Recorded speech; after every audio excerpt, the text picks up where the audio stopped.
Good morning, welcome to another blog. सर्वात पहिले तर दिवसाची सुरुवात केली, देवाला नमस्कार करून घेतला. तेवढ्यात ड्युटीचा जायचा टाईम झालाच होता. ड्युटीला जायला निघतो सर्वात पहिले. ड्युटीवर पोचलोच होतो तेवढ्यात एक कस्टमरचा फोन बायबॅक करायला घेतला. फोन बायबॅक करून घेतलाच होता. डायग्नोस वगैरे झाला होता कस्टमरच्या फोनची कंडिशन पण जर बघितले तर बॅक पॅनल पूर्ण डॅमेज होता त्याचा. पण तरी पण त्याला व्हॅल्यू चांगली भेटली, कारण की फोन कंडिशनमध्ये होता आणि फोनला जास्ती दिवस पण झाले नव्हते. इन 6 महिन्याचाच फोन होता. तो फोन डायग्नोस करून झालाच होता माझा, तर तेवढ्यामध्येच स्टॉक आला होता. मग तो इन्व्हर्ट करून घेतला सर्वात पहिले. इन्व्हर्ट करून घेतल्यानंतर पूर्ण स्टॉक काउंट करायला घेतला. नंतर सेटअप वगैरे करायला घेतलं.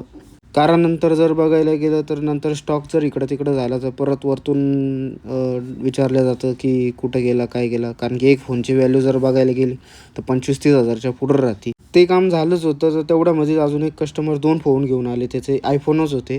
तर दोन्ही फोन ते पहिले डायग्नोस करून घेतले, नंतर बायबॅक केलं.